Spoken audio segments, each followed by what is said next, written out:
বারুইপুরের দিকে। বারুইপুরে গণধর্ষণ খুনের অভিযোগ, দোষীদের কড়া শাস্তির দাবি মায়ের। দোষীদের শুধু ফাঁসি নয়, কষ্ট দেওয়ার দাবি নির্যাতিতার মা। তিনি দাবি করছেন, কারণ আমরা দেখেছি ঘটনার বিবরণ যেভাবে অভিযুক্তরা দিয়েছেন, চরম বর্বরতা, ঘৃণ্য অপরাধ। বারুইপুরে গণধর্ষণ খুনের অভিযোগ, যেখানে বারুইপুরে নাবালিকা খুনে হাতহীন নৃশংসতার ছবি সামনে এসেছে। আমরা শুনেছি অভিযুক্ত যেভাবে বিবরণ দিয়েছে।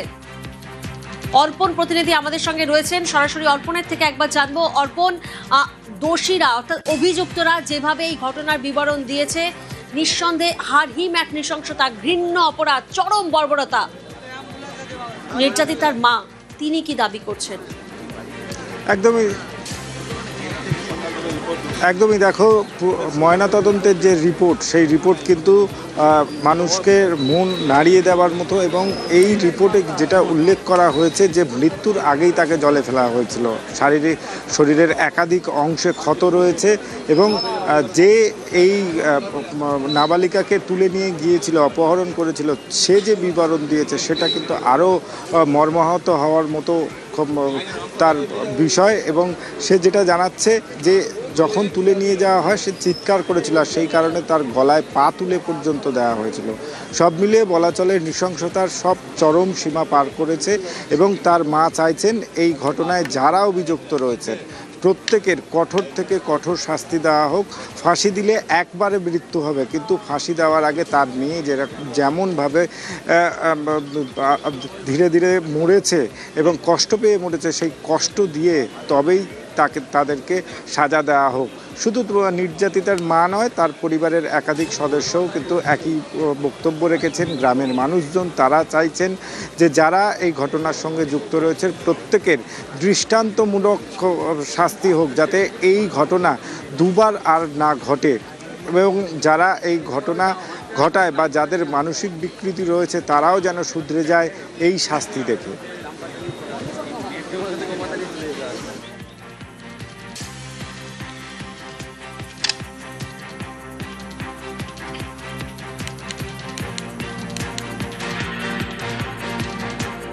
কি কথা হয়েছে? সে বলেছে বাইরে যাচ্ছি, বা সেই কোথায় যাচ্ছে কিছু বলে যায়নি। তার পরেক্ষণ খোঁজ হয়েছে, তা খুঁজে পাইনি। তারপর আমরা ডায়েরি করতে গেলাম, ডায়েরি করলে পুলিশ আসেনি। আমরা পাড়া প্রতিবেশ লোকজন নিয়ে খুঁজতে বেরিয়েছিলাম। তারপর আবার ক্যাম্পে পুলিশদের আবেদন করেছিলাম, ওদেরকে নিয়ে গিয়েছিল।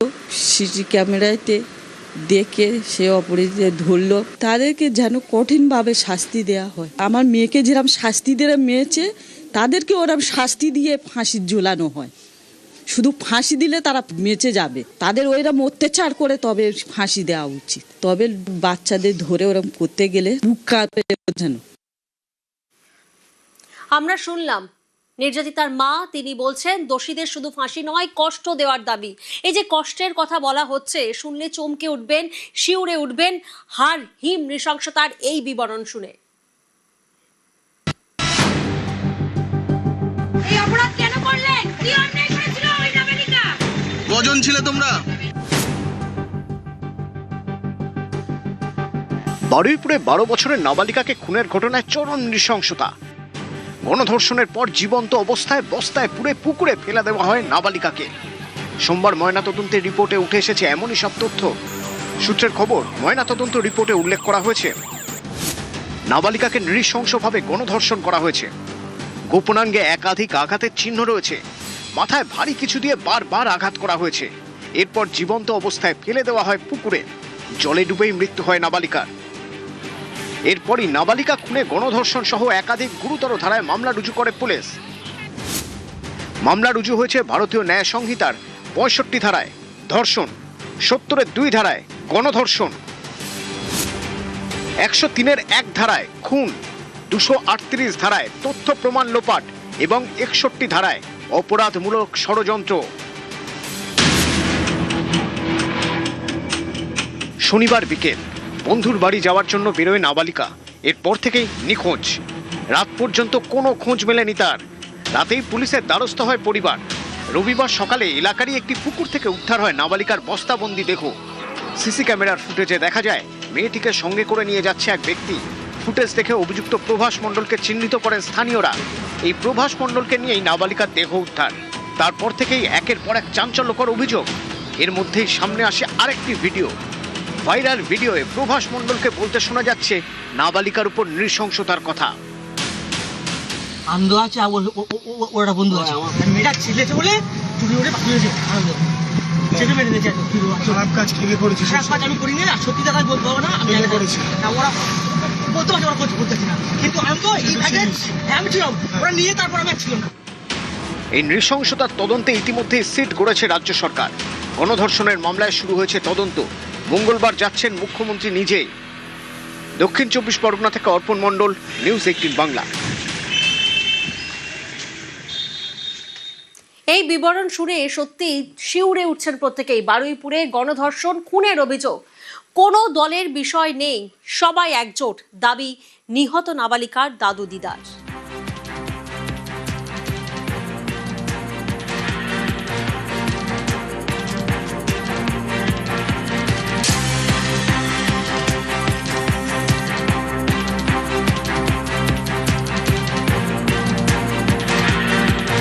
পুলিশের ভূমিকা নিয়ে খুব ভালো বলবো, তারা যেন ভালো করে তদন্ত করে কাজ হাসিল করতে পারে। যাতে রাজ্য সরকারের উপর কি ভরসা? হ্যাঁ, রাজ্য সরকারের উপর পুরোপুরি ভরসা। এখানে কোনো পার্টিগত কোনো ব্যাপার নেই, সবাই এক। পুলিশ যে গ্রেপ্তার করেছে সেই আসামিকে আমরা চাই উপযুক্ত, আমাদের বাচ্চাটাকে যেমন হচ্ছে কে শাস্তি দিয়ে মেরেছে ওই রকম শাস্তি দিয়ে তাদেরকে ফাঁসি দেওয়া হোক। আর কোনো মায়ের কোল যেন এইভাবে না খালি হয়। এখানে কোনো আমাদের পার্টির ভেদাভেদ নেই, সবাই আমাদের এক হয়েছে যে আজকের অন্যায়ের বিচার চাই আমরা।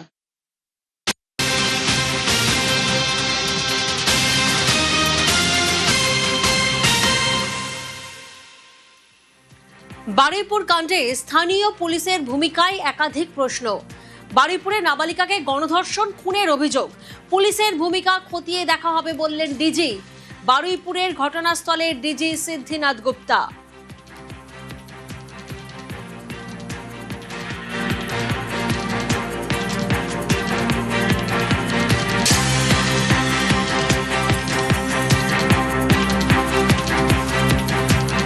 ইনভেস্টিগেশন স্বার্থে কিছু বেশি বলা যাবে না।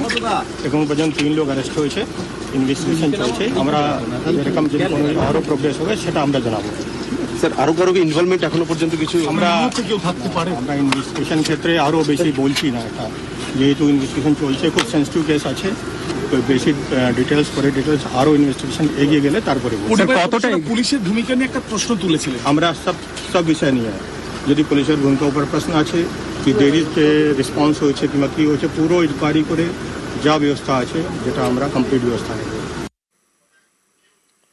অর্পণ প্রতিনিধি আমাদের সঙ্গে রয়েছেন, সরাসরি অর্পণের কাছে একবার যাব। অর্পণ, বারুইপুর কাণ্ডে স্থানীয় পুলিশের ভূমিকা নিয়ে প্রশ্ন উঠছে। আমরা জানি বারুইপুর একটি পাচার প্রবণ এলাকা, সেই এলাকাতে যখন একজন নাবালিকা নিখোঁজ হয়ে যাচ্ছেন তা জেনেও কি গুরুত্ব দেয়নি স্থানীয় পুলিশ? একটি প্রশ্ন নয়, মানে একাধিক প্রশ্ন তো সামনে আসছে। দেখো, প্রথম থেকেই কিন্তু এই বিষয়ের উপরে ক্ষুব্ধ এলাকাবাসী, পরিবারের লোকজন যেমন ক্ষুব্ধ তেমন এলাকাবাসী কিন্তু এই নিয়ে তারা সরব হয়েছেন। আর সেই চিত্র কিন্তু আমরা দেখেছি, পুলিশের ওপরে ইট বৃষ্টি, পুলিশের গাড়িতে ভাঙচুর, পুলিশের গাড়িতে অগ্নিসংযোগের ঘটনা, পুলিশ ফাঁড়ি ভেঙে দেওয়া, সবটাই কিন্তু জনরোষ থেকেই হয়েছে। কারণ তারা যেটা জানাচ্ছেন, শনিবার বৈকালে মেয়েটি যখন নিখোঁজ হয়ে যান তারপরে তারা বারে বারে গিয়েছেন এই যে পুলিশ ক্যাম্প সেখানে জানাতে, কিন্তু কোনো সদুত্তর সেখান থেকে পাওয়া যায়নি। পাশাপাশি আরও কি জানা যাচ্ছে, পুলিশ কোনো রকম সাহায্য করেনি। এলাকার মানুষজন, এলাকার যারা সাধারণ মানুষ, তারা সিসি ক্যামেরার ফুটেজ কালেকশন করেছেন। তারা সিসি ক্যামেরার ফুটেজ কালেকশন করার পর কারা সেই ব্যক্তি সেটা চিহ্নিতকরণ করেছেন, তার বাড়িতে গিয়েছে, সেখান থেকে অভিযুক্তকে তুলে এনেছে, এনে আবার সেই ক্যাম্পে রাখা হয়েছে।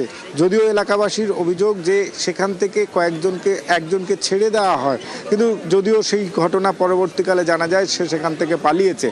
এই ঘটনাকে কেন্দ্র করে কিন্তু একাধিক প্রশ্ন উঠেছে। তুমি জানবে সকাল থেকে একাধিক যারা রাজনৈতিক ব্যক্তি এসছেন তারা যেটা জানিয়েছেন যে এই ঘটনার সঙ্গে অন্য কোনোভাবে যদি প্রশাসনিক ব্যর্থতা আসে তাহলে তাদেরও দৃষ্টান্তমূলক শাস্তি দেওয়া হবে।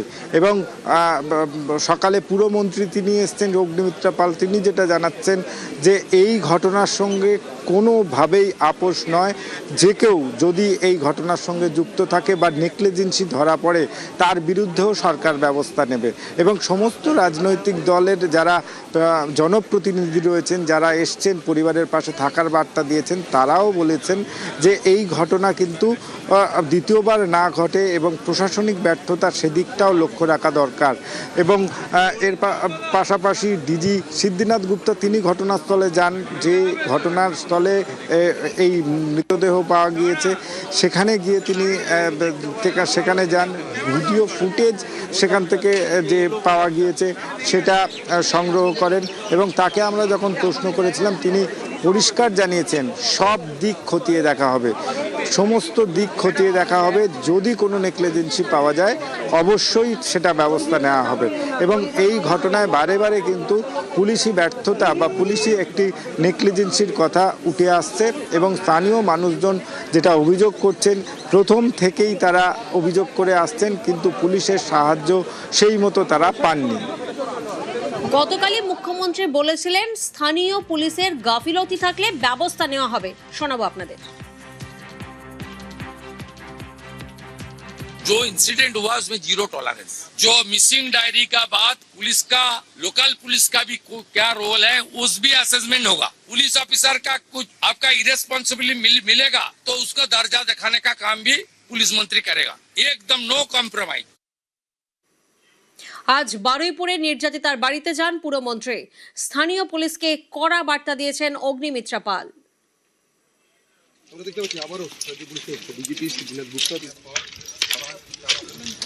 আশ্বাস দেওয়া গেছে, ওনারা খুব স্যাটিসফাইড এবং খুব ফাস্ট কাজ হচ্ছে।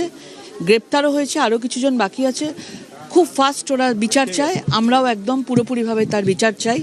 পরিবর্তনের বাংলায় যেন বিচারটাও সেরকমভাবে হবে, আমরা পুরোপুরিভাবে মুখ্যমন্ত্রীর আশ্বাস দিয়ে এসেছি এবং মুখ্যমন্ত্রী নিশ্চয়ই করবে। পুলিশ মুখ্যমন্ত্রীর নির্দেশে পুলিশ খুব স্ট্রংলি কাজ করছে।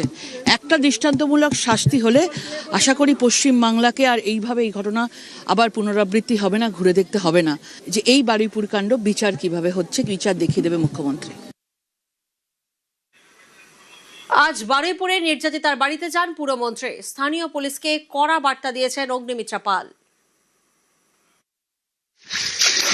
মর্মান্তিক ঘটনা, বাচ্চাটাকে নৃশংসভাবে রেপ করে মারা করেছে। লাস্টে কি আমরা পেয়েছি, বাড়ির লোক ক্ষিপ্ত হয়ে। বারবার আমরা বলেছি মাননীয় মুখ্যমন্ত্রী সম্পূর্ণভাবে আমাদের সরকার তার পাশে। সারা বাংলার মানুষকে কথা দিচ্ছি, শুধু এই ঘটনা নয়, যা যা ঘটনা যদি ঘটে মহিলার ওপর অত্যাচার, ইনক্লুডিং এই ঘটনাটা, দৃষ্টান্তমূলক শাস্তি হবে। মাননীয় মুখ্যমন্ত্রী যেটা বলেছেন, যদি দেখা যায় যে পুলিশ প্রশাসনও অ্যাকশন নেননি, তিনি কিন্তু বরদাস্ত করবেন না। সো তদন্তে যদি কারুর নাম উঠে আসে যে তারা কোঅপারেট করেনি, গড হেল্প ইউ, এ চলে গেছে, তাকে তো ফিরিয়ে আনতে পারবো না। আগে মহিলার ওপর অত্যাচার হয়েছে, বিচার হয়নি। এই সরকারে সেটা হবে না। সে 8 বছর হোক আর 80 হোক, কিভাবে শাস্তি আপনাদের দেওয়া হবে সেটা সমাজ দেখতে পাবে।